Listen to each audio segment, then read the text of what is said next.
What's going on? This is the Saturday Down South podcast. I am Connor O'Gara. Will, it is a rare night recording for us. COVID household. Wanted to record when Claire went to sleep. So if I'm a little bit quieter, if the voice sounds a little bit deeper, that's kind of why. Also, you again, do the Tim Tebow Swamp Kings. You got to be like, I'm so excited for ACC football. That was so weird. That was so weird how quiet. It was almost like Tebow was trying to be a little bit too diplomatic, and it got him out of his element or something. Mm-hmm. Yeah, we talked about that last year. It's crazy to think Swamp Kings was already a year ago. Stop. My gosh. No. Yeah, I know. I'm not looking forward to the Connor Stallions doc. I am looking forward to the Steve McNair doc and the Hope Solo doc because I have a lot of thoughts on Hope Solo that I'm not going to get into on these airwaves, but Steve McNair is fascinating. What are we talking about again? What are we talking about? Plan for today? Oh, my voice. Yeah. There we go. Sorry. Connor has COVID, and he's like kind of the brains behind this operation. So now it's kind of like when you leave the kids alone at the house. Like when I get him off target, he didn't know how to come back. COVID brain. The look, it's taken full force. We have a very fun interview coming up with Peter Burns in a bit. Just a very unique scene that he will be joining us from. And then we have Pitch Me the Best Game of 2024. But first, Will, Jim Phillips, the ACC commissioner, delivered, I think, the saddest flex I've ever heard during talking season. Okay. And I try not to speak in absolutes too much. But look, I love talking season. I really do. In some ways, if you think about it, it's kind of like the media's version of The Purge, right? Sort of anything goes. No consequences. That's talking season, you know? If you say stuff during the season, it's a little bit different. Saying something before the game that, that comes back to bite you or something like that.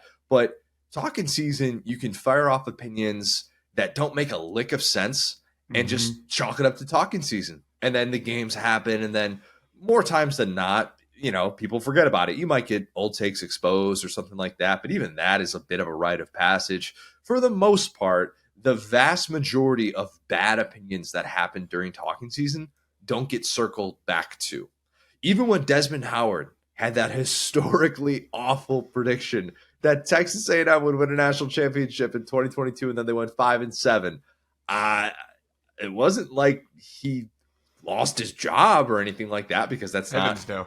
Yeah, it's talking season. It's fine. Whatever. Don't worry about it. But I feel like I need to hold ACC Commissioner Jim Phillips accountable for the talking season thing that he said at ACC Media Days. In case you missed it, he said, quote, "There's not a more exciting collection of teams in the country than in the ACC." In a lot of years, that quote is not even worth tweeting out. If you're there, you're live tweeting it, something like that, you're like, nah, don't worry about it. Much less turning into an aggregated story, or better yet, an entire segment on a podcast like what we're doing here today. So why is it worth picking apart? Why is a somewhat throwaway comment from Jim Phillips just worth actually digging into? It is quite possibly the saddest attempt at a flex that I have ever seen, once you actually dig into what he said. And I know what you might be thinking, Connor, I can't keep realignment straight. Did the ACC add some exciting teams? Did I forget about that? It's been a long offseason. I don't know. Nope. The ACC added Cal, Stanford, and SMU. SMU, exciting last year. Number 8 offense in the country. First ranked finish since the Pony Excess days of the mid-'80s, pre-death penalty. Yeah, been a minute. SMU on the up and up. You got the Dallas market. We were just in Dallas. Good things coming. All right. Cal and Stanford don't have Aaron Rodgers or Christian McCaffrey walking through that door. They don't. Fair. And SMU, I got to give the ACC credit there because that's like a weird indentured servitude fiefdom deal. We talked about that where it's like if they aren't good, they basically make no money. Yeah. And SMU, while they did get the Dallas market, you can kind of dig into some of those things that they're still going to really have to elevate to get to that level where we're like, oh, hey, they're like a real player in the ACC. And I don't mean just simply from being able to go, 6-2 in conference play or whatever. I'm talking about an actual staying power They're building it up. They look like they are one of the premier teams in the ACC. That's kind of a separate discussion. So exciting. I don't think really would apply to Cal and Stanford, who are just trying to have their first winning season in the 2020s. They have fallen off a cliff. Exciting, you could describe them as maybe different points in their existence, but I wouldn't say that those three teams vaults the ACC brand into a more exciting one. The irony of what Jim Phillips said is that the ACC had a team that just became the first and only team in the 4-team playoff era to get shut out of the playoff because it wasn't exciting enough. Think about that. If Jordan Travis has an exciting backup, 13-0 Florida State doesn't get left out. Yeah. That's undeniable, okay? If they had somebody that came in and just Gardner Minshew'd the joint, Florida State in the playoff? Guy with a funny name. That's such a good point, because it's not that their quarterback was even bad. It was that he wasn't fun to watch. Like, if they had a guy throwing picks out there, it might have been something, actually. Jackson Arnold was fun in that bowl game. Yeah. He had some turnovers, but exciting? Yeah. Yeah, he absolutely was. Instead, the selection committee, fair or not, looked at that and decided that if it put that Florida State team in the playoff, it would be setting itself up for something so unexciting that it would make everyone want to turn back to that decision. So Florida State got left out of the playoff and shipped off to the Orange Bowl, where the word excitement was about as far from that FSU locker room as the North Pole. Okay? If FSU had been a bit more excited to play in that football game, 63-3 probably doesn't happen. I'm just going to say definitely doesn't happen, but I digress. Okay? It's not what Jim Phillips is really talking about. FSU's playoff snub made it 4 consecutive years in which the ACC failed to win a playoff game. But okay, droughts happen. Droughts happened to the Big Ten. I remember when the Big Ten had 3 consecutive years in which its conference champ was left out of the playoff. These things, a little bit touch and go outside of the SEC. You know what else the ACC has yet to do during the 2020s decade? Okay, so we're talking about just the start of the 2020 season. The ACC has failed to win a New Year's Six Bowl. Stop. They are the 0-5. Entire ACC has not done what random kind of schools have done. That is crazy, actually. 0-5, 5 double-digit losses in New Year's Six Bowls. Not playoff bowls, New Year's Six Bowls. That's what we're talking about here. That's playoff and non-playoff, all right? Because we're including... Like the amount of Big 12 teams that have done that, including a semifinal game as well, is actually kind of shocking. Yeah. Or is it actually 0-6 even? Oh, I think it's 0-6 because we have to include Notre Dame, don't we? I think we have to include Notre Dame. Oh, yeah, that's bad. Ofer. And if you want to compare that to the SEC, who has 14 New Year's Six Bowl victories in the 2020s, that's not necessarily the best. Look, speaking of the SEC, the word excitement should probably be reflected in something like, I don't know, whether or not fans want to show up and watch that football. Attendance, okay? I think that's kind of important. Last year, the SEC had 9 programs that averaged at least 65,000 fans per home game. That group even included Arkansas, which essentially treated its fans to 3.5 hours of the voice of Gilbert Gottfried. If you don't know what that is, Google it or don't. Just take my word for it. It's torture. It's hell. The ACC had 2 such teams. And by the way, those 2 such teams that had north of 65,000 fans per home game, Florida State and Clemson, who just so happen to be involved in an ongoing lawsuit with the ACC and aren't exactly making brunch plans with one another. But let's add those new exciting teams into the mix. For the SEC, adding Texas and Oklahoma would make it 11 teams with at least 65,000 home fans per game last year. They'll probably be there this year, okay? Unless a meteor strikes one of those 2 places, they will have 65,000 fans, or unless there's another pandemic that's in the works, that will be a guarantee. For the ACC, Stanford, Cal, SMU, they would give the ACC still 2 teams with 65,000 home fans per game. Those 3 teams weren't even in the 40,000 club. Well, the only SEC team who's not even in the 40,000 club, you know who it is. It's Vandy. Okay? Oh, man. Sorry. Yeah. Didn't mean to take those shots. You knew they were coming. So they've Sure. kind of functionally I'm not being mean. They've kind of functionally added Vandy in the modern college football landscape because Stanford does not spend the way they should. They're one of the richest universities in America. If they just decided to take some of their endowment and put it in NIL, but they don't do that. So they're pretty much just until they decide to get serious, they're just kind of long flight Vandy. And don't look at that Cal debt that they're facing right now. You think the A&M debt is bad, buddy? Look at Cal. Yeah, it ain't pretty. It's just not. But let's hear Jim Phillips out because those weren't necessarily the points that he was making when he was talking about how exciting this collection of ACC teams is. There's probably a way that he can explain it. That's going to make sense to all of us. It's going to be like, all right, this is what he's talking about. Maybe we look too far into it, out of context, whatever. Jim Phillips' basis for his argument was explained in this quote. And I hope you have a tissue nearby because it's sad if you're an ACC fan. And if you're anything but that, it's pretty darn funny and you're probably going to be crying tears of laughter. Okay? Quote, we have elite coaching leadership. 6 ACC head coaches named to the 2024 Dodd preseason watch list. No conference had more. 2 of the 3 active coaches in the country to win a national title reside here in the ACC, Dabo Swinney and Mack Brown. The combination of our proven veteran coaches combined with our dynamic young coaches is incredibly powerful. A few things here.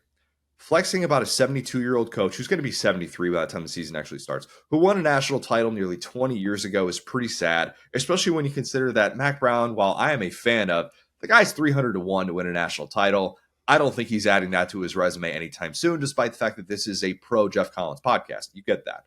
The really other quick guy, from Mack Brown, I actually think he had the best quote of talking season. Did you hear what he said the other day? He said, and I can't remember who initially tweeted out, so apologies, but everybody in the ACC says that I'm retiring, and 6 of those coaches have been fired. Yes, every coach recruiting against this says I'm going to quit, and 6 of them have been fired that said that already, so they don't worry about themselves.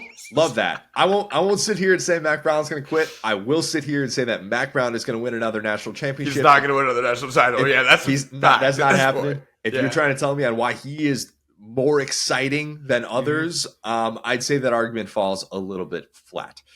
That's not necessarily the worst part of this argument. Oh, by the way, just in case you were wondering, Dabo, 40-1 to win a national championship. The guy that has multiple rings, 14th in those odds. Not exactly great. I am not picking Clemson to be able to win a national championship. I'll go on record saying that. The other part of the Jim Phillips attempted flex is it's worse. It really is. When I think of excitement, off-season hype during these 8 months, it's a long off-season. It is. I don't know about you, Will, but it is fueled by the Dodd Trophy preseason watch list. When we do Pitch Me Later for best game for 2024, if both teams that we're talking about in a given game don't have a coach on the Dodd Trophy preseason watch list, I don't want to hear that pitch. Get that away from me. No. It's all about this list. He is right that the ACC has 6 coaches on this preseason watch list, which if you're following along at home, you want to pull up the Dodd preseason watch list. I encourage all to be able to do so. It's on the internet, on their website. He is right in that no conference has more. You know which conference has just as many coaches on that watch list? It's the SEC, also with 6. But the other thing about the preseason watch list for the Dodd Trophy is that if you're at a new program, you're not eligible to receive the award. You can't get it until your 2nd year with the program. That means Kalen DeBoer is not on that list, like the guy who was the finalist last year. So that excludes him. But this list does include 7-6 Mario Cristobal, 7-6 Brent Pry. Jeff Brom is on this list as well, which great season at Louisville. He also got smashed by Mark Stoops, who is not on this list. Look, clearly great barometer for declaring the ACC the most exciting collection of teams because, man, those coaches are great. They're good. They're really good, man. Just in case that wasn't enough, Phillips busted out the thing that I actually think plays a bigger part in preseason excitement than just about anything else. It's quarterbacks. Quarterbacks generate so much of this conversation. You're going to see preseason top 25s that are going to come out. So much of it is about quarterbacks. He said, quote, the ACC is the conference of quarterbacks. 13 enter the season with over 20 career touchdown passes and 3,500 passing yards. 8 quarterbacks are projected to start in week 1 of the NFL. That's 25% of the league.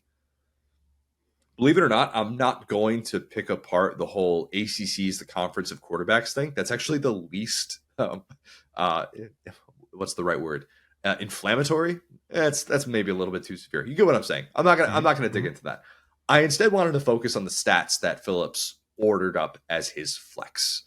13 ACC quarterbacks enter with over 20 touchdown passes and 3,500 passing yards. I applied that to the SEC quarterbacks who are returning just to see kind of how that would look. Here are the names on that list. Taylon Green, Peyton Thorne, Graham Mertz, Carson Beck, Blake Shapen, Brady Cook, oh, but wait, Casey Thompson, Jackson Dart, Quinn Ewers, Diego Pavia. Only 10 SEC quarterbacks. ACC wins. Nice flex, Jim Phillips. But you'll note that I included Peyton Thorne and Oklahoma backup Casey Thompson on that list. You know who didn't make the cut for Jim Phillips's barometer for flexing? Jalen Milroe, a.k.a. the guy who finished higher in the Heisman Trophy voting than any returning player in college football. But Peyton Thorne and Casey Thompson, according to Phillips, those are cards to play when it comes to preseason excitement. All right? So, by the way... You know who's incredibly close to that, by the way? AJ Swan. Oh, yeah, he is pretty close. He's like a couple hundred yards short. Just if you guys are wondering how real this list is, Milroe did not make it, and AJ Swan almost did. Robbie Ashford is not quite there because of the passing touchdowns. Yeah, the 20 passing touchdowns, man. You're a grizzled vet if you're getting 20 passing touchdowns. I'm not trying to diminish how hard that is, but seriously. Right. By the way, Phillips avoided speaking in absolutes about the ACC's projected NFL starters because the SEC, if we wanted to push back on that, is projected to have more with 9, and that's not including guys like a Jalen Hurts or saying like, oh, Bo Nix counts for the SEC. No. Like those guys finished their careers away from the SEC. They do not count for the SEC. So you see what I'm getting at here. This is sad. This is really, really sad. It's sad because the ACC is probably at an all-time low in terms of excitement, despite the fact that I think there's depth in the ACC. I actually do. I think they're going to cannibalize each other. I think they're going to kind of beat up on one another. I think there are going to be a lot of teams that are like 8-4, maybe 9-3. Where I'm like, hey, they're pretty good. They could beat a lot of teams in college football. Maybe they're going to be like a top 15 type team. So like, I'm not even doing this to say that the ACC is garbage. I'm really not. Like there will be depth there that probably I'm overlooking in the preseason. Like I'm admitting that when I come out with my preseason top 25, I fully get that. But did the ACC pivot as well as the Big 12 did? No. Absolutely not. And that's the other thing. You might be wondering, well, Connor, like you're just going to tell me that the SEC is the most exciting collection of teams in college football, or that the Big 10 does because of the additions that they made with the 4 West Coast teams. If Brett Yormark had come out and said this about the Big 12, I'm not ranting like this because I already told you how electric the Big 12 was. It's America's conference. If you want to tell me, Brett Yormark, that the Big 12 is the most exciting collection of teams in college football, I'd be like, yeah. I mean, it's kind of anybody's race, Noah Fafita, to Shadur Sander. Like, you can sell me. You could have put all of the points that Jim Phillips tried to make and just copied and pasted with the Big 12, and I would have been like, yep, okay, that I can actually sign off on that. Maybe not the coaching, but you get what I'm saying. It was just a weird choice of words, and it felt like such a sad, misplaced bit of hopium for a conference that is lacking that in such a severe way. It's not Jim Phillips' fault entirely that things are this way because he didn't agree to that grant of rights deal. That was before his time. That was John Swofford. So I'm not sitting here saying that Jim Phillips is the one to blame for all of this. What should he have said without getting people like me to want to rant about it and people want to aggregate that quote and treat it as an actual headline because of how noteworthy it is? All I just come on and say probably is I couldn't be more excited for this collection of teams in the new look ACC. That's it. I just did your PR for you. That would have taken care of your issue. You wouldn't have gotten out there. You wouldn't have been making a bold take, but you could have said all that other crap right after, and I wouldn't have noticed. I wouldn't have noticed that you're hyping up the Dodd preseason watch list as why your teams are so exciting. Instead, he forced me to remember that not only is this a random collection of teams, but it's definitely not even close to the most exciting collection of teams in the sport. Yeah, I think you absolutely nailed that with the Big 12, right? Which is that the Big 12 has decided to just become the new like perpetual Pac 12 after dark, like the sickos conference. And that's great for them. I mean, they got a coach with 4 fewer wins than Dabo Sweeney talking about being pro drunk driving at their media days, which is at a football stadium. Like it's at a football stadium. It's not in a press room. The mascots are doing TikTok dances for the Big 12. I see the vision of what they're doing out there. It's why we all love football. It's all the clips that have come out from the NCAA football game of random teams and creative conferences playing each other. You get that kind of action in the modern Big 12. They have a space in modern football. The ACC is just like some schools that think they're smarter than you, some schools that think they're better than you, some schools that think they're richer than you, and a couple of people out west. Kind of. It's so random. Yeah. It's so random. I am going to have to do so many different, like, because one of the things that's difficult sometimes is when I do the playoff metrics, and I start doing those in November just to try and track record against power conference teams. We're calling it the Core 4 now, and trying to figure out wins against AP top 10 teams, all those different things. But really when I focus on the Core 4 margin, average scoring margin, I'm going to have to do so many things where I'm like, oh, wait, like SMU is... Okay, no, that was a conference game. That wasn't a conference game. And I'm looking at these schedules, and I'm going to have to be reminding myself of these teams that Stanford and Cal are playing against. And I'm going to get it wrong. We're all going to get it wrong. To say that it's anything but random is wrong. And that's where obviously Jim Phillips isn't going to come out and say, yeah, it's pretty random what we've become as the Atlantic Coast Conference with teams that are on the Pacific Coast.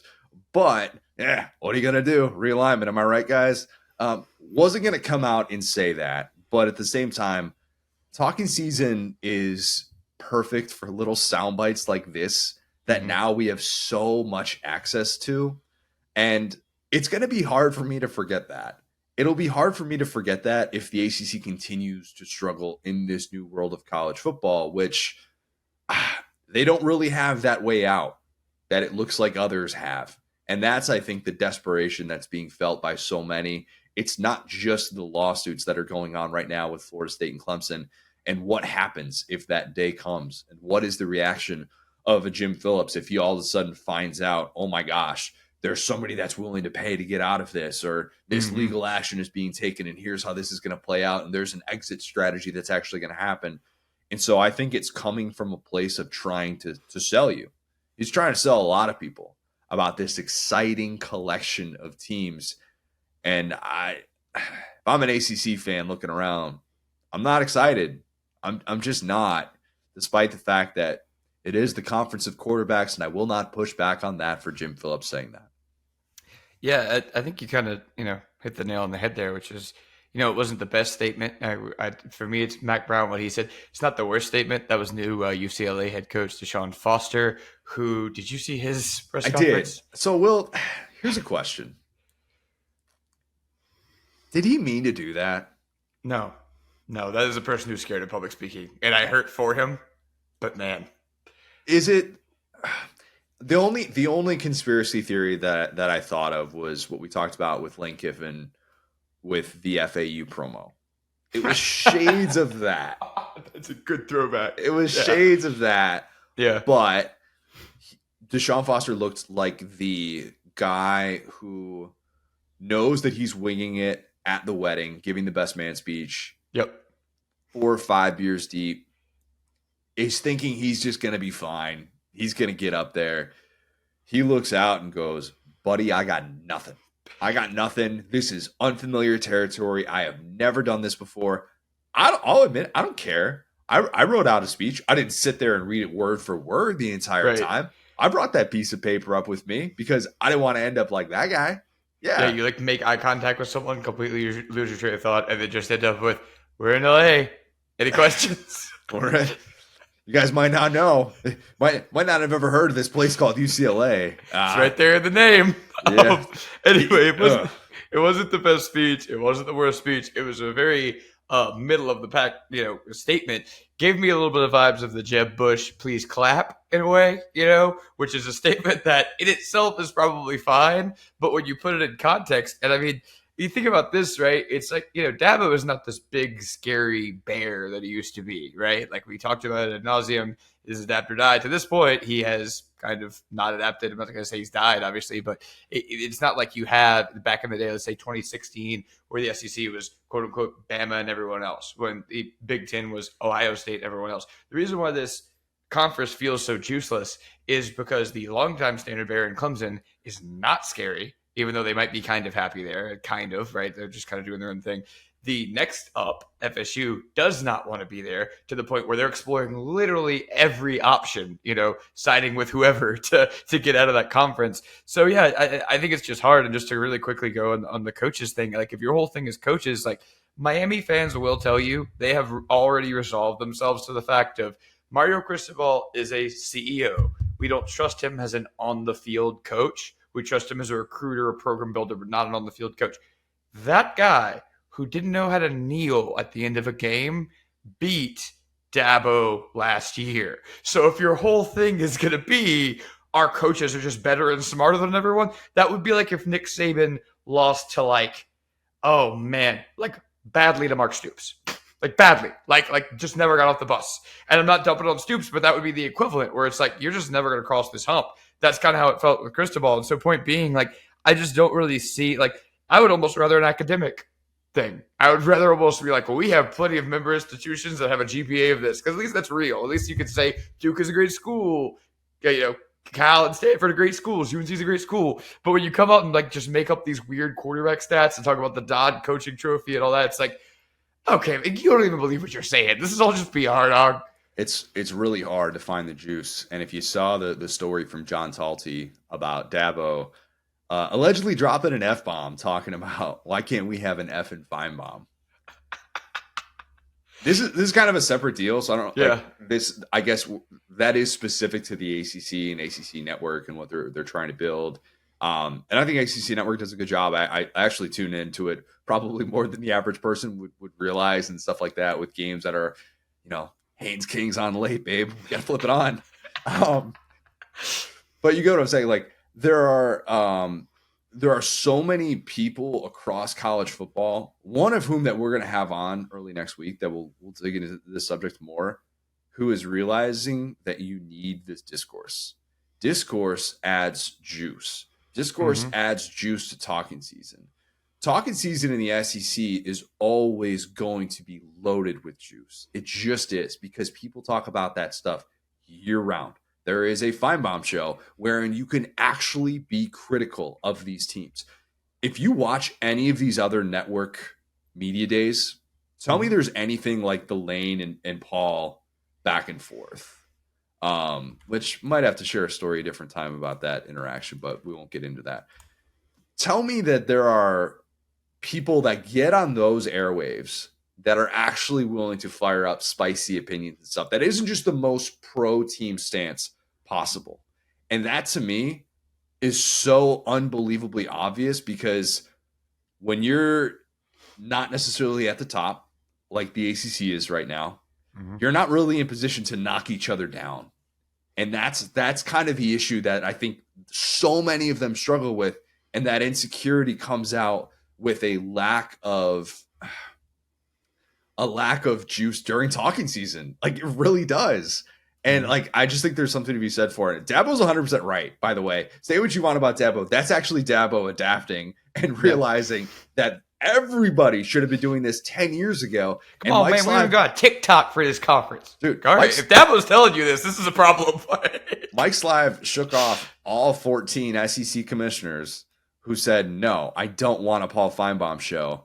And trust me, SEC fans, whether you watch Feinbaum or not, and I realize I have a different impression of this, that makes the SEC so much different than all of these other places, including the ACC, who, look, if we had heard Greg Sankey in that position, okay, and we're putting Greg Sankey into the SEC, into the ACC with the context and all these things, and then you had people that could get up there on the desk and criticize what he just said, there would be tons of people in the SEC that would just be willing to blast him and say this is unacceptable.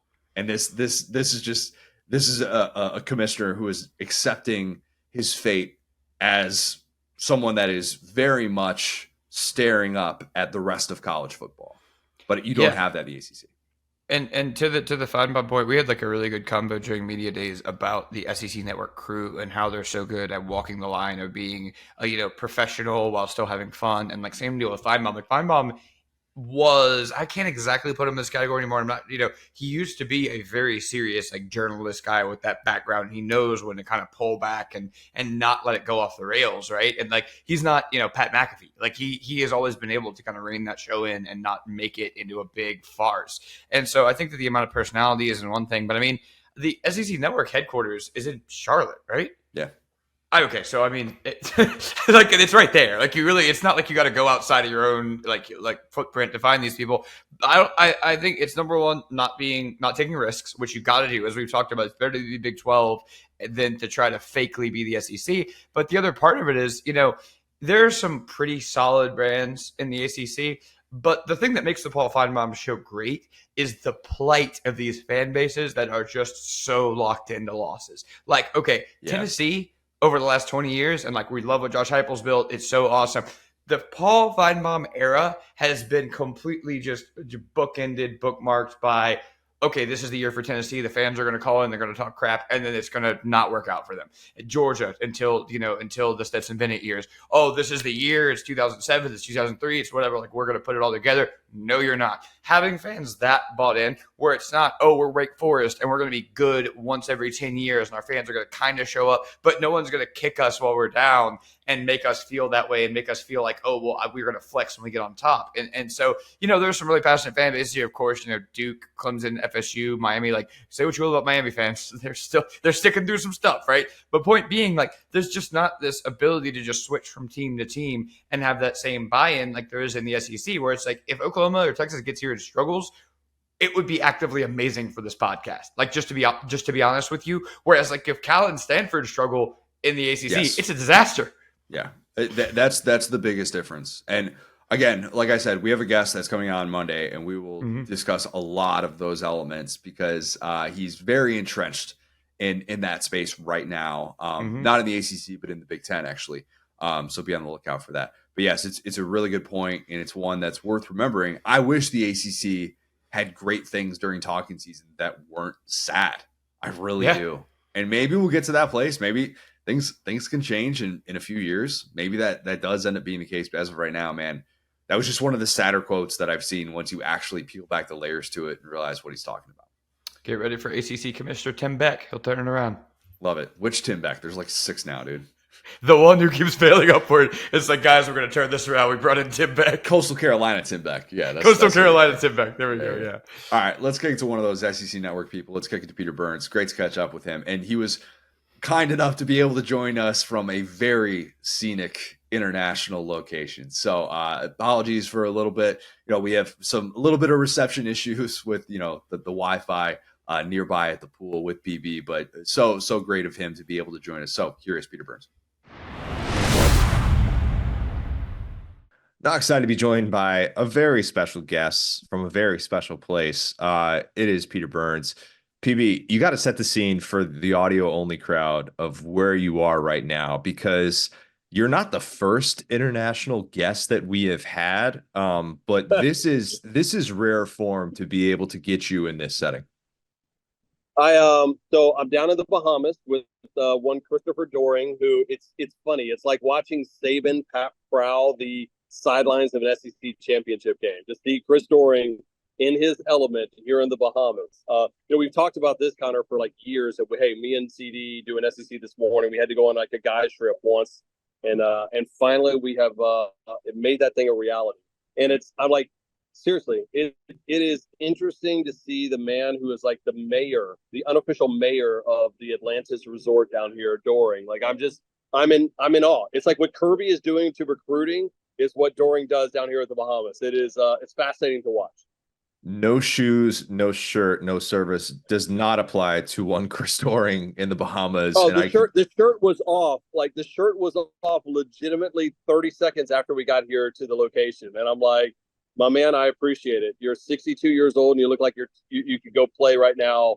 I'd recruit Chris Doring on my NCAA video game. We'll put it that way right now. 62, he's 50. He just turned 50. He's 62. No. Don't give him credit. I think he's at least 52. So let's not give him too much credit. All right. Wait, who Fair. was the other international guest? Was it George Somerville? Of course, it was George Somerville. Yeah, obviously that one just made all the sense in the world to be able to have him on, because like seeing Sankey shout him out to start off wasn't. And I got in touch with and saw George pretty much every day at SEC Media Days, and like talked to the Feinbaum people. And was like, Danny, like you need to get him on. He's like the perfect late week person to have on. George is the best, so he is technically more international than you. And he's got the cool accent as well too. But yeah, it is, it's one of those things too. It goes to show you, like when you're there last week and we're there last week, about like I watched all the other media days that are happening, and you realize like I know we just say it just means more, but like just the way that event every single year, and I think it felt different with Texas and Oklahoma coming this year, where it felt even bigger than it's ever been before. Okay, PB. So let's, along those lines, last week I gassed you up by saying I don't think enough people are talking about how you're going full Doring and becoming like kind of jacked. And I've definitely noticed. So let's stick with storylines today that aren't getting enough talk. We just got through SEC Media Days. We now have a pretty good idea of what's being talked about, what's not being talked about. That's all I want to talk about with you. That's a very open-ended thing to discuss today, but I feel like there are a lot of things that aren't necessarily being talked about enough. Bobby Petrino coming back to Arkansas, talking about Kirby Smart and this schedule that is an absolute gauntlet that Georgia has, that if it were anybody else, we'd be talking about as one of the two most difficult schedules in all of college football. But what's the thing that you've noticed that you feel like coming away from Media Days that people aren't talking about enough that we should be giving more love to during talking season? Yeah, I think just kind of that middle tier of the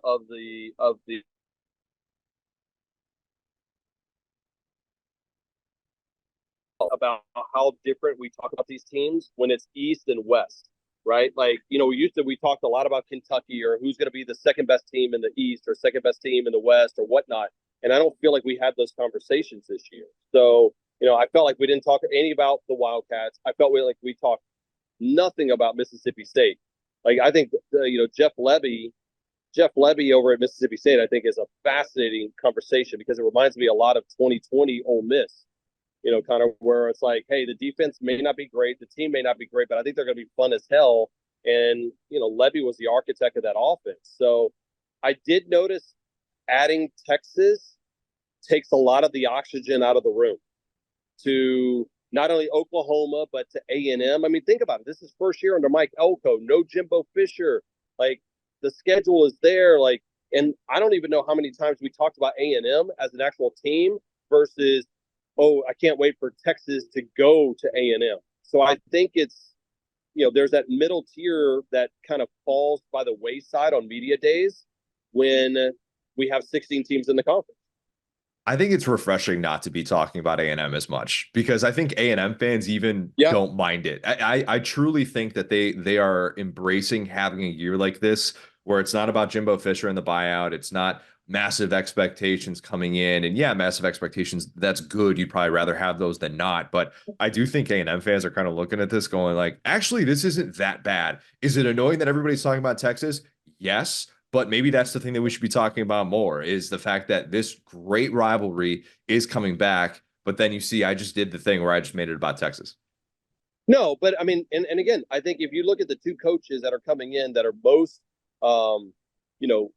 that are not going to be talked about enough, is going to be Brent Venables in Oklahoma and Mike Elko at A&M. And I think both of those guys, Connor, as you pointed out before, those guys like to play they're not the wallflowers, but they don't need to be at every single headline. Like, they're football coaches that don't want to have to deal with the BS that goes on with it. So it actually comes at a perfect time. And, you start looking at Oklahoma, which is, I think, a very interesting story, because this is a 10-win team last year. So you don't know and they beat Texas 8 of the last 10 seasons, which is crazy about. So I don't know. I'm probably more jazzed about this upcoming season than I have been about a season in probably the last. I mean, since I started, working for the SEC network for sure.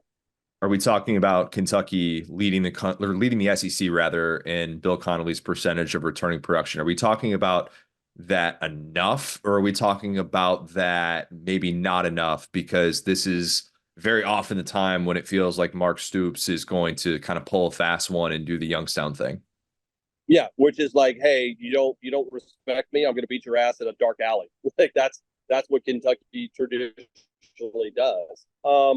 I don't know. Like I go back and forth about like returning starters and returning production because I once had a coach who's no longer in this conference who once told me, I won't name names, but I said, man, you guys got like 9 returning starters on defense. Like you got to feel good about your defense. And he's like, just because they're returning doesn't mean they were worth a shit. and, and I was like, what a great line. And I forever have rethought about for the production. And when I look at Phil Steele's, like, oh my God, look at how much this production is, or Bill Connolly's got these numbers. Like, just because they're back doesn't mean that they were great, right? So I think that's why I'm fascinated, not only for the 12-team playoff at Texas, Oklahoma, but like, what about these teams that are transfer teams? And Ole Miss being that litmus test. Like, can you put together I wouldn't call them a team of mercenaries, but they kind of are. And because I don't think it worked well for A&M and Jimbo when Jimbo was trying to win the #1 recruiting class against Saban.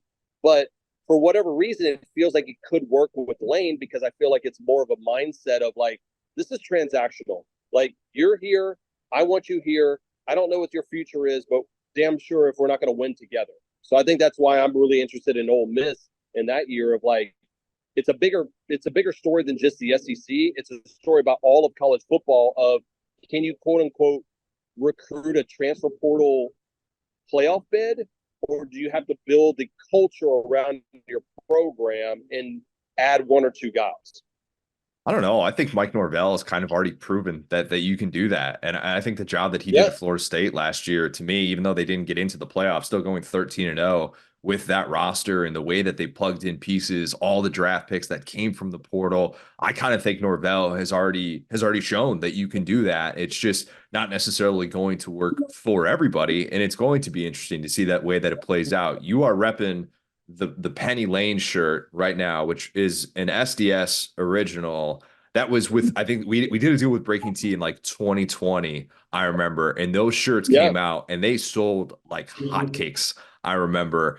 Could you imagine having these conversations about Lane back then, back like 2020, going into all this stuff like before everything, and thinking that he's going into year 5 at Ole Miss, and there are people saying Ole Miss can be a semifinal type good, and maybe who knows, like everybody's kind of favorite dark horse for a national championship.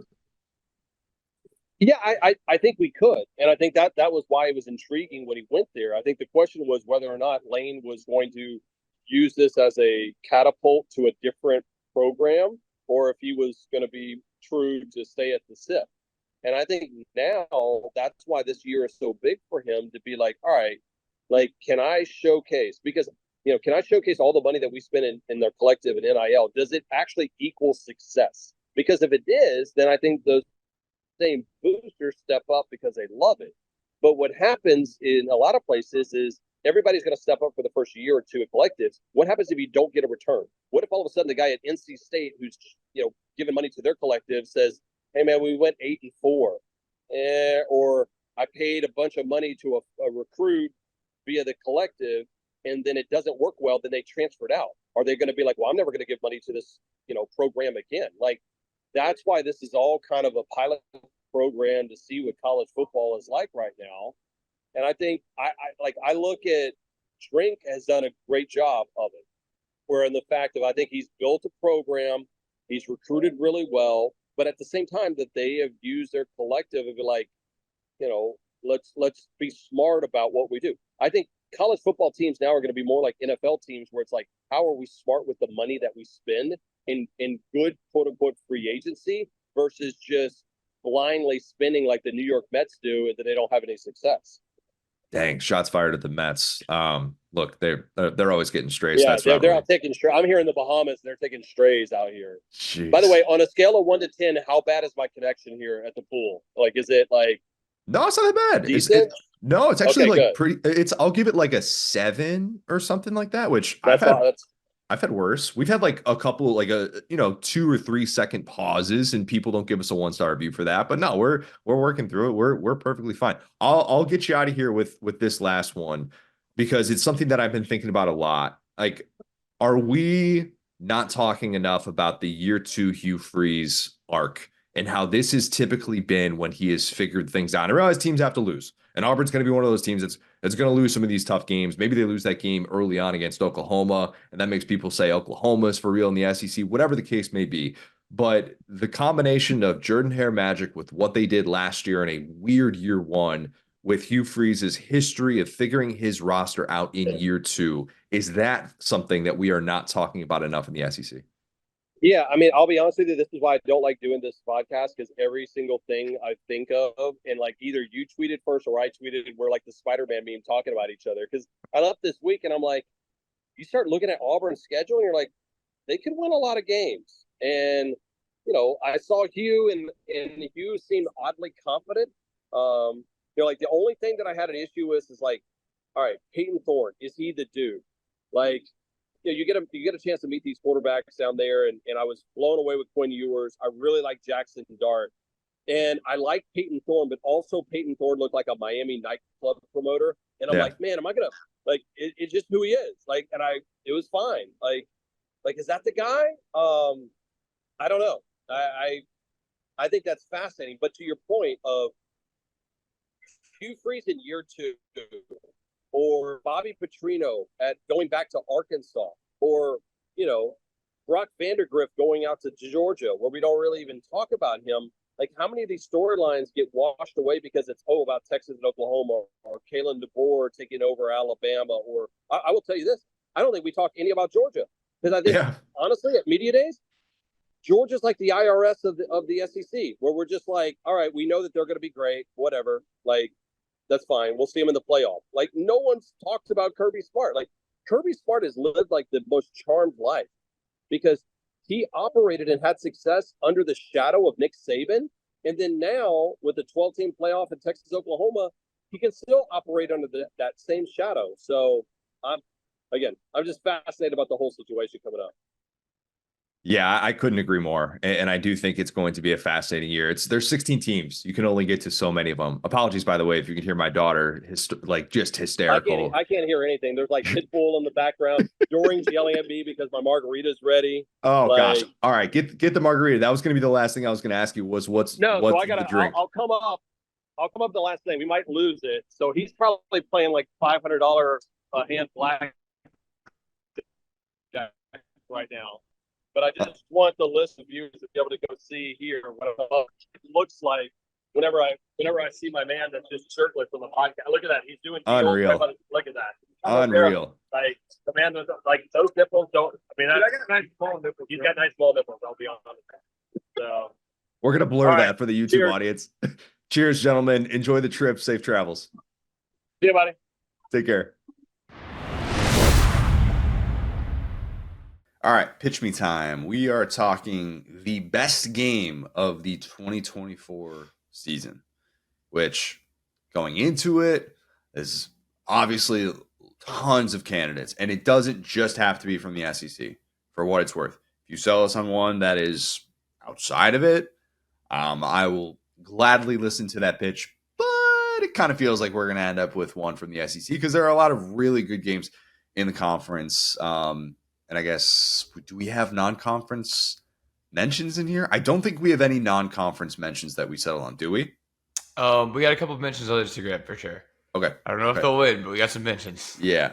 So this was kind of sparked, and by the way, if you saw the graphic, Emmanuel Acho, brother of Sam Acho, who let's just say he made the rounds at SEC Media Days by saying, let me provide some context here. So Sam Acho said at SEC Media Days that the Iron Bowl was not a national rivalry. He initially said that, yeah. I've heard it so many, like, we've talked about it, it's still funny. I'm sorry. So he said this off air initially. And Will and I, where we were sitting at Media Days, right next to the desk, the SEC Network desk. This was on Thursday, the final day of SEC Media Days. So I'm thinking he's just kind of like busting chops. He's not going to actually say this on air. SEC Network, right? Again, we're talking about like what you can say on certain conference networks, what you usually don't say. He gets up there and doubles down. And not only does he double down by saying this, but he goes into this long diatribe about how great the Red River rivalry is. Red River rivalry, tough thing to be able to say fast. And don't get it twisted like it is. This is not a place where I'm going to push back on that. That's not what we're here to do today. But goes off about how great all of this is and says, I'm from Dallas, Texas. Let me tell you why the Red River rivalry is national, but the Iron Bowl isn't. And you're just like, dude, you're hearing yourself talk, right? Terrible pitch. Yeah.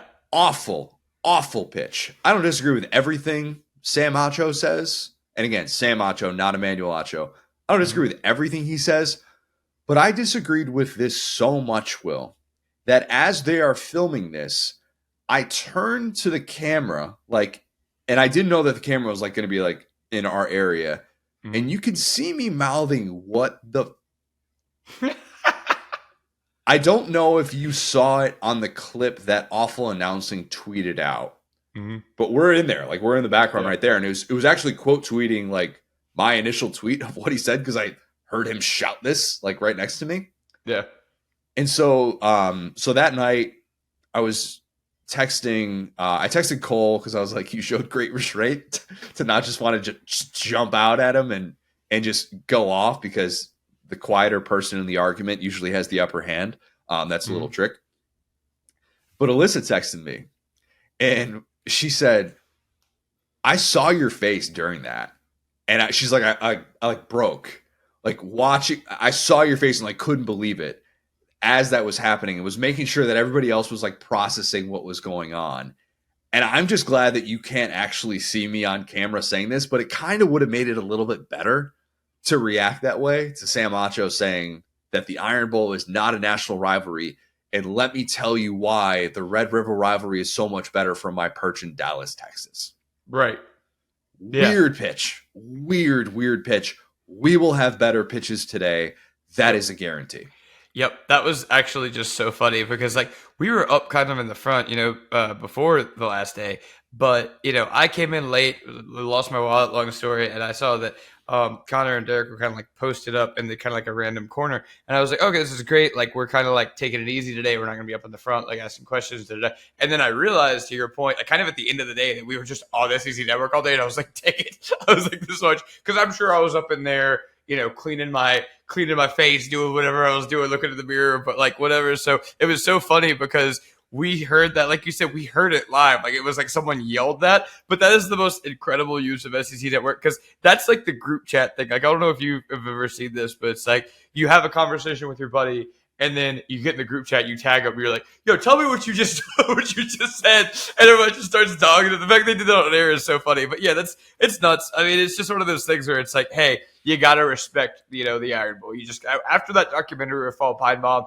it's just nuts. Like I said, like I'm an LSU fan. We're everybody's second biggest rival. I get it. I would never, ever, ever say that any rivalry is better than the Iron Bowl, especially growing up or going to high school in Hoover. So you just got to remove your own situation because the whole like, well, I haven't heard of it, so it must not matter is like the worst way to approach anything. Yeah, like, oh, Auburn's been down at times. It's like, buddy, do we just block out win. Texas? Yeah, and they also win, but they're down. You're just ignoring the magic of Jordan Hare by saying that. And also, by the way, we're just like gonna ignore Texas in the 2010s. Like, what are we talking about here? So that just, I heard that and I was like, all right, that if you want to make the case that it's the best game, by all means, go ahead. Yeah. Just don't necessarily go that route. That was just such a weird move. Anyways, so we have pitches from the Saturday Down South podcast Facebook group, which you go join right now if you are not already a member of that, and then Saturday Down South on Instagram as well. Let's start with we've got two from the Facebook group, one shorter, one longer. Let's start with the shorter one from Michael Dark. Michael Dark says Georgia Bama. That's the best game of 2024. Prime time on ABC. Georgia has all the pressure in the game. If they win, they can finally bury the narrative that Bama owns them and rightfully claim. That'll do it. Yeah, exactly. And rightfully claim the title of the premier program in college football. If they lose, everyone will say DeBoer and the Bama program are in Georgia's head and will continue to be the boogeyman in the SEC. First time Georgia will play in front of a non-COVID crowd in Tuscaloosa since 2007. Shout out Matthew Stafford. I added that, not Michael. Beck versus Milroe could be the data point that decides the Heisman winner. Well, also interesting. Features 2 of the last 3 national championship winning teams. 2 of the last. Yeah, that makes sense because Georgia obviously won back-to-back. I was thinking because Bama won. That plays. It's a good pitch.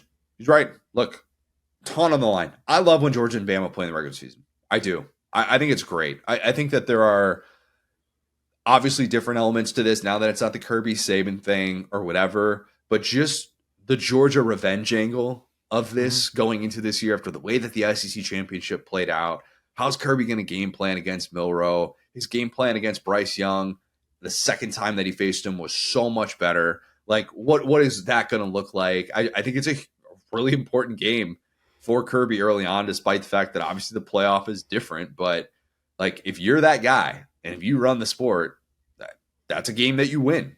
It just is. I actually think I'm going to push back on this because I think this game is all about Georgia. I think it would be insane for Alabama to win this game. That would be catastrophic for Georgia if Alabama won this game. Well, yeah, that's my point. Yeah. No, I agree with you. I agree with you. Like, I'm pushing back on it being like the best game because it's really one-sided. It's a game about Georgia because at the end of the day, okay, I understand next year Dan Lanning is going to try to say when he beats a shell of a Washington team that, the rivalry is now, okay, that's not how this works. It is not about the program. It is about the coach. Agreed. Alabama does not own you. Nick Saban does. He's playing golf. So unless you want to go get your putter out, you're not gonna even that serious. Beating DeBoer is not going to change that. In fact, beating DeBoer 2 times in a row is not going to change that because again, like that's a guy getting his feet under him. I think that if DeBoer finds a way to upset Georgia, which is what it would be, now you have big problems. Now it's in Alabama. It's almost like the Jordan Hare thing in reverse, where it's like, well, it's not just Saban. So I think that this Georgia fans would love you to believe this is a chance for them to do that. But I think that if you're Georgia, if you're Kirby Smart, this should be business as usual. Should be you beat this team by 20, you get out of there, you keep dominating the score. 20? Why would Georgia not beat this Alabama team? Like that's what I'm trying to tell you, Georgia. If this is the expectation that we should have on Georgia, this is the expectation that Georgia fans want. They should beat Alabama by 20. They have a new head coach. They've replaced their entire offensive line. They have a new offensive coordinator, new defensive coordinator. Everything is new. Kirby Smart is not an entirely new offensive line. They have three starters back on the offensive line. But right. Yeah, the Milroe aspect I think is interesting. I think it's very interesting. If Milroe beats Georgia twice in his career, huge for his legacy. I'm not saying that makes him all of a sudden like number 1 Bama quarterback of all time or something like that. But to beat Georgia during this time in which we view Georgia in this high of a regard would be an unbelievable feat for a guy that obviously at this time last year we're like, is he going to hold on to a starting job? What's this going to look like? And figuring all that out. I think that'd be huge for that. But yeah, I mean, I do think obviously the coaches dictate this. They do. It is a different chapter in this rivalry. It just is. Like I'm reading right now. I'm going to show it. This is what I was reading during my week that I was just chilling in this office. So Blood in the Garden. Yeah, Chris Herring, shout out. Book on the 90s Knicks. It's just very up my alley. And I've already read it once, but I'm rereading it again. Like when the Knicks are going back and forth with the Bulls have that upper hand, and then the Knicks finally like break through when MJ's not there. It's like, you exercise those demons, but like, did you really? Right. Did you really? Come on. It is definitely different, but I understand what you're saying in that it takes on a new life, and it's not necessarily a continuation of what it was last year. Yeah, and furthermore, like Jalen Milroe only, like to this point, I love Jalen Milroe. He is one of, if not my favorite player in the SEC. That was Carson Beck's Heisman invite.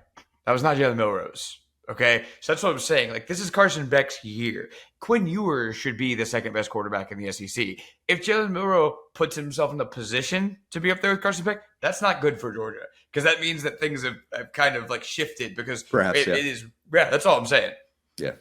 Great quarterback matchup could very well decide a trip to New York as well. Okay, this one's a little bit longer, but it's good. Grant Haney. Grant says the best game of the 2024 regular season will take place for the first time in 4,755 days. I'm hoping he did all that math himself. With the eyes of all of Texas as well as the rest of the college football world turning its collective attention to College Station, Texas, and the return of the Lone Star Showdown between the Aggies and Longhorns. With all due respect to the other big-time SEC games this year, this one truly does mean more. This game will be flexed to the primetime 6 p.m. start and seen immediately after the Iron Bowl. The game will see the 9-2 Aggies, so how about it, with losses at Florida and Auburn, defeat their in-state rival led by Arch Manning on a 41-yard game-winning field goal, 31-28. Why 41 yards, you might ask? It's 1 yard further than the Justin Tuck 40-yard field goal he hit to nail the aforementioned 4,755 days prior when the schools met. To add insult to injury, a fumble by last year's Iron Bowl hero Isaiah Bond sets up the game-winning kick. I love that he's got all this played out. This is my kind of pitch. The epic conclusion of the game will ensure three things. One, Mike Elko's place in the Iowa notebook for coaching buyouts with his new mega contract he receives following the game. See John James Fisher Jr.'s reward for beating Bama in 21. He got the extension before that. Yeah, he got it after 20. But that place. Number two, Texas and the big, dumb, villainous Steer Bevo are still not back. Three, the Aggies win catapults them over the Longhorns in the SEC standings and earns them their first trip to Atlanta to square off with the reigning, defending, pitch me winning quarterback of the SDS podcast, Jalen Milroe, and the Crimson Tide await. Chef's kiss, Grant. That's good, man. No notes. No notes. That's great. Should we just end it right there? No. No, that's a great and see, because we learned something there. We spent the whole week hearing about Texas Oklahoma. This is such an underrated rivalry at this point because those teams really hate each other. It's an old, like, in-state bad blood rivalry that I think has been overshadowed. Can I go with the Red River Shootout? I will just never be able to say Red River rivalry. I feel like it's like for those who talk fast, it's tough. If you speak slow, Red River rivalry is even. God, it's even tough then. Still too. hard. It's still really tough, isn't it? Yeah. Yeah, but there is lots of bad blood between those two from, A&M leaving the conference, all different stuff. So, yeah, I'm actually, you've convinced me. This is good stuff. That's a great pitch. All right, let's go to the Instagram. Saturday Down South on Instagram. Let's start with this one from the Nothing Finer pod. Shout out to Emery, who says, it's got to be Georgia at Texas. The weekend F1 race in Austin is the same weekend. Two of the top 5 teams in the country. And the fact that Georgia's playing in Austin before playing in College Station. Greg said that, by the way. Yeah. Will, what are your thanks, thoughts? Greg. Like Greg Sankey. Oh, okay. Yeah. Thanks, Greg. Thanks, Greg. What are your thoughts on that? Okay, so I like this way, but I feel like I was too mean about the Bama thing. This is the matchup you need to be worried about. This is a team that, was in the college football playoff last year that got exercised the demons. They're the other heir apparent in the SEC to the Nick Saban dynasty. And they finished the season on a little bit more of a high note, a little bit playoff loss versus smacking FSU and not making it. But, at the end of the day, like these are the two teams truly jogging position at the top. And like I said, this is where we can start talking about, okay, Heisman matchup here. Quinn Ewers. This is a guy who's already has the momentum, right? Like I said, Boa gets in there, something's going awry. This is where you start to say, okay, well, cool, Texas.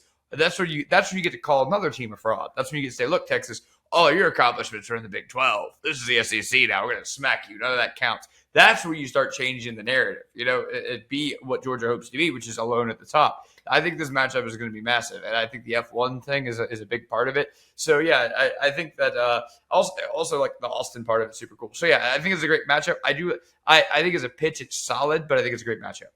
It's a great full circle matchup, too. 2018, when that dumb Steer Bevo decided to charge at our beloved Prince, Bugga.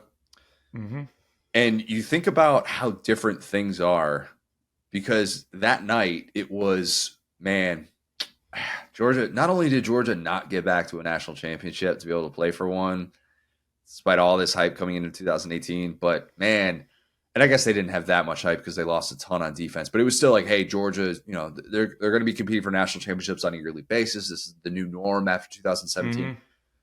And the way that it played out that night where Texas dominated that game, and the final score would not indicate it. Like, the final score is going to tell you, like, oh yeah, no, Georgia was close. Georgia was trailing the entire time of that game, and didn't really feel like there were any moments in which I thought Georgia's about to win this football game.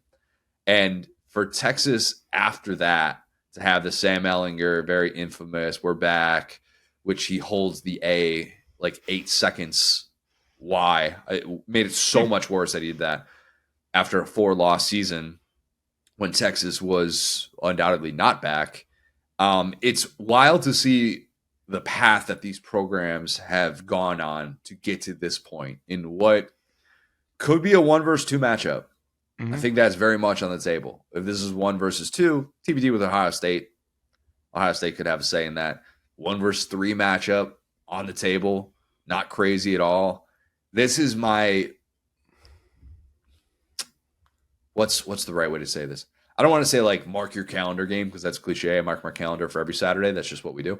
But it is my buddy, start to finish, whatever you're doing, no distractions whatsoever, game of the year.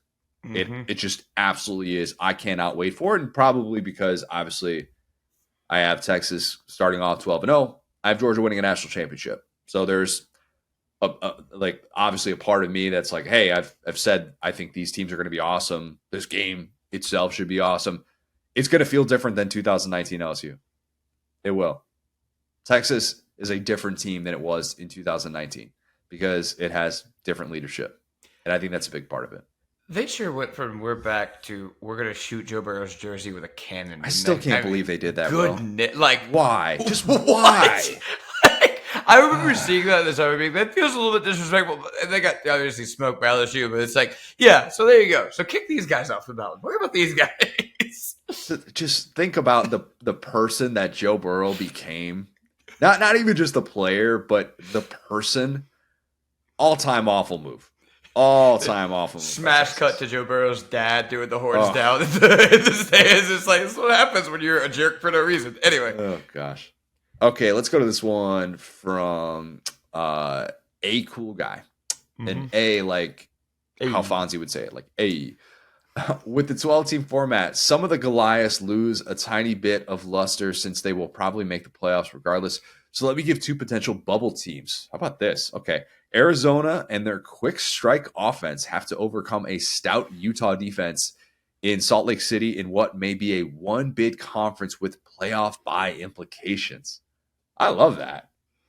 Trust me. You had me at Arizona. All right. Right.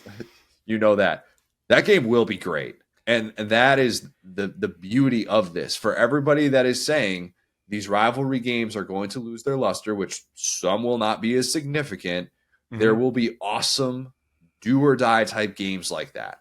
And that like when you do the preseason projections and stuff, that does feel like one that'll have an awesome atmosphere. Maybe college game days in the house. I haven't looked at what specific weekend that is compared to, the other competition, what that would look like. But like 2 quarterbacks that I love that I think are so fun to watch, so fun to be able to root for. And if it is a 1-bid conference, that race to get to the conference championship for these teams is going to be everything. And it is a little bit similar to like the mid-major thing in college basketball. But I guess, you know what? No, it's different because how much is weighted on the regular season.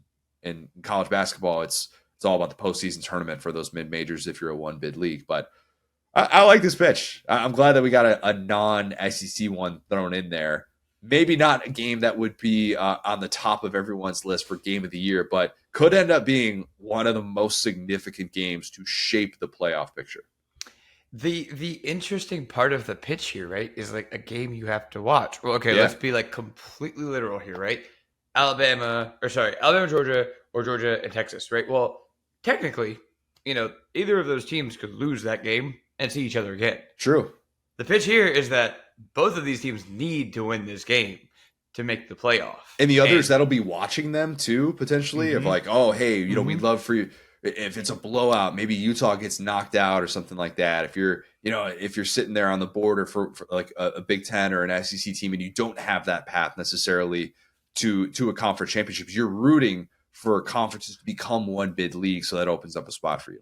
Exactly. And it's like, hey guys, it's like, if you're not I guess what, Georgia, Texas, again, maybe Alabama, I'm totally going to count them out. But like, if you're not one of those teams at the top, it's great. Like these bigger matchups don't really affect your team.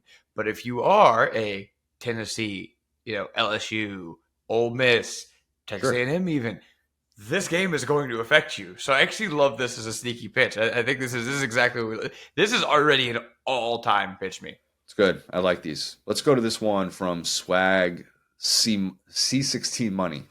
A little wordy swag. Well, it's going to be Georgia at Alabama. It's always been close and rarely any blowouts. Just because the GOAT coach is gone doesn't mean they're going to roll over and die. I agree with that. I do agree with that. I don't think Bama's going to roll over and die. That spread will not be 20 points. It won't be. I don't necessarily know that that Georgia covers that spread, whatever it ends up looking like. But yeah, I mean, those games have felt really fun going into it. Like going into, any time that they've played really the last 17 years, there's been a lot of excitement for them. And even though they aren't annual rivals, like, yeah, Georgia Bama in a non-SEC championship setting, sign me up. I will say really quick on that game too. I don't think it's even possible to happen this year just because of the roster turnover and everything. But if DeBoer does work out, there will be a singular game. I've already seen him have this game several times where like it was two of the three Oregon games last year where everybody picks against them. Everybody's sure they're going to struggle and they come out and it's like they're playing in a like movie theater. It's like the crowd noise doesn't affect them. They are just hitting these deep strikes downfield. Like DeBoer, when it's working, is one of the scariest things in the world because it's as if they're playing on like freshmen and everybody else is playing on Heisman. This is a chance to be that game where Alabama just comes out and it's like, oh my God, this guy is just a football savant. It doesn't matter how many, because that's what it was for Oregon. It doesn't matter how many 5 stars you guys have. They just have all the good plays. Let's remember too, this Kirby Smart's going to have to adjust to what Kalen DeBoer is doing on offense, which is different than what Alabama's done in the past, and definitely different than what Alabama was doing last year, which was tough enough for Georgia to be able to stop. So it's a good point, and who knows, that could be considered a coming out party. Did you say that they played 3 times last year? They played twice.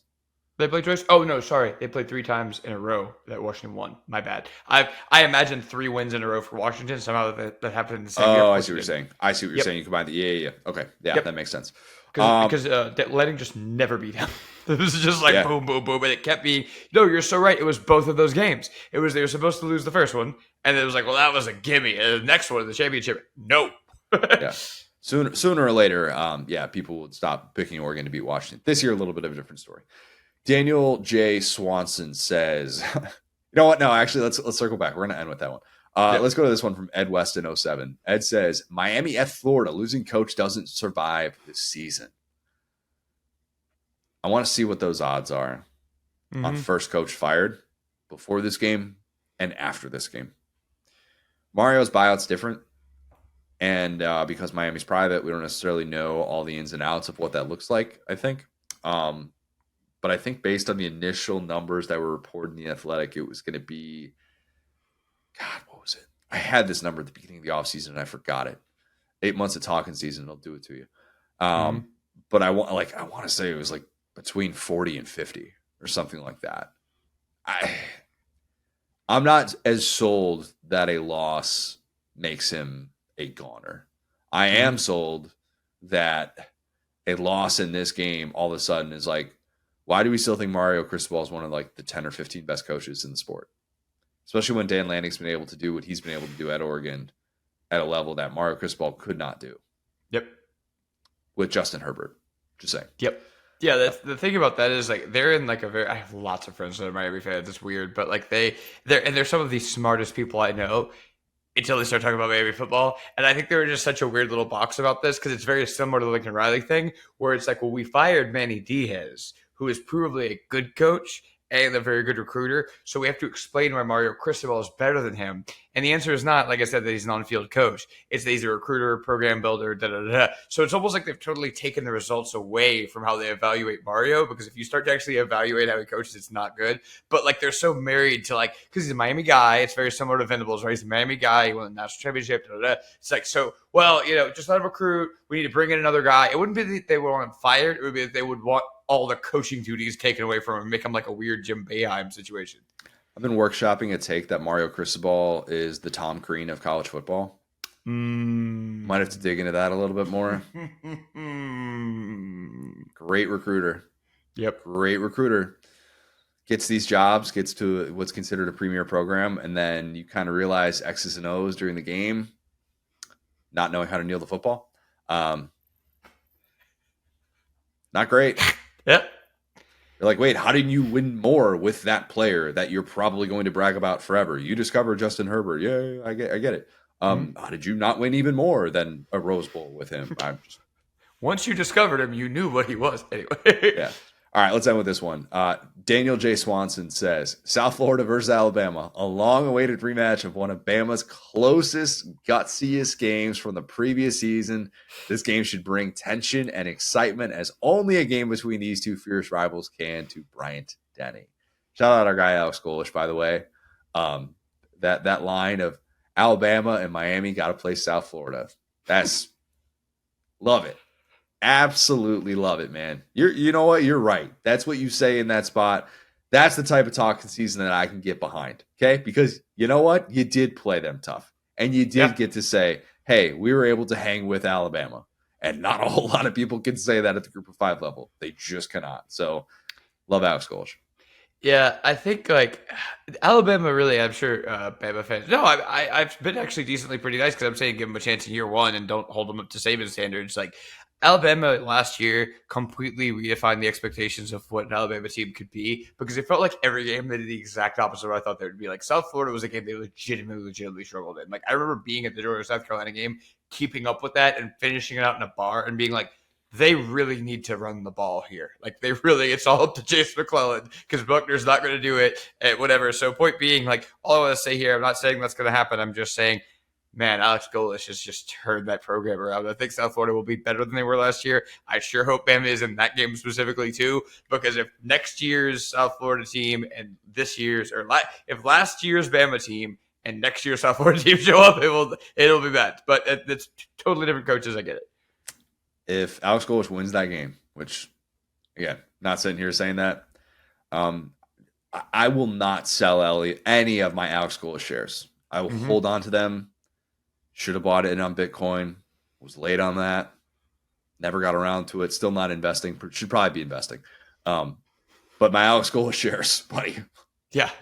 You're going to have to pry those away from my cold, dead hands, okay? The homie. He's going to be out here shirtless after that game. He's just going to be like, look, guys. Love it. I didn't actually go back around and be nice to Bama. What I was going to say is what I expected Bama to like roll over teams. They didn't do that. But what I expected them to lose, they didn't do that either. So it was like, okay, yeah, the Tennessee game, it's over with. Nope. The Georgia game, this is the end of it. Nope. The LSU game, nope. The Ole Miss game, nope. So like same deal. It's like I felt like whatever Bama team, like the Burton game against Texas A&M, we couldn't have disliked that player more, and yet he completely just powered them to this big win, which they were very much in doubt of. So yeah, I would. I think Bama fans would like a little bit more of a chill. I think DeBoer is exactly perfect for them right now because he's not going to make any headlines. People are going to keep trying to trip him up. He's not going to take the bait. It's just going to be like, let's just sim like NCAA, sim to the end of this year. Get my recruits in, figure it out, and then we'll try to go win a championship after that.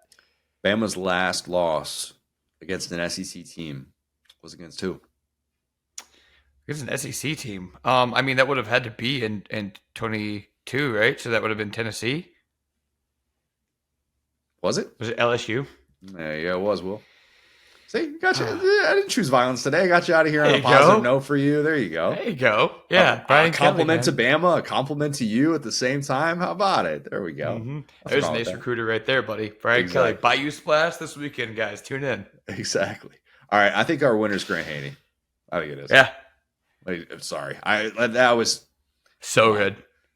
When he called Bevo, what he is. Come on. he knew he was winning with. He didn't even have to finish it, but big dumb villainous steer. I'm gonna have to add that. I think I will. That's a great pitch. So Texas and Texas A&M, that game coming back. I am so excited for that. I don't have like these distinct memories of that. We're not going to get into what's a national rivalry again. Okay. Like I have a lot more memories of watching the Iron Bowl and consuming that from afar as a kid and knowing how big that was, as opposed to like, I always tell the story watching the comeback while I'm sitting on my living room couch with food poisoning from Taco Bell. And that was the last time I ever had Taco Bell. And that game was on Black Friday. I'm pretty sure that was that year.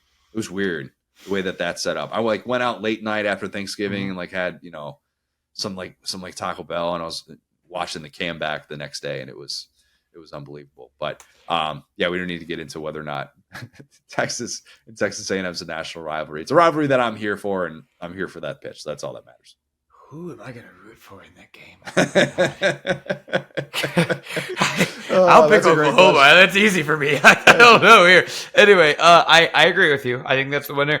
I think that this Arizona Utah pitch is as possibly good as it could be for, like, if you're talking about like a top or like an SEC rivalry matchup on one side, and like kind of like we're an SEC podcast, and to convince me to the degree that you did as well. You punched really far above your weight class. You taught me something. I just think this was a new, like, we didn't pick a Georgia game. We didn't pick Georgia Bama, Georgia Tech. Yeah. We picked Texas A&M because we haven't really thought about or talked about that on the level of those teams. So the education element puts me over the edge for the other one, but I was equally impressed and educated by this other one. It just, there probably are zero contenders there, but there are two programs being built. One SEC SDS podcast game of 2024, one non-SEC SDS podcast game of 2024. Simple as that. Easy. No Fafita, Cam Rising. Let's go. Oh, we'll be dialed in. That's the thing. I know we'll be dialed in. Of course we will. All right. If you have not, leave us a 5-star review. Subscribe to our YouTube channel where you can watch every single episode of the Saturday Down South podcast. Follow us on Twitter at the SCS Pod, at Sat Down South, at CJ O'Gara, at Go So Hard. Thanks, guys. Talk soon.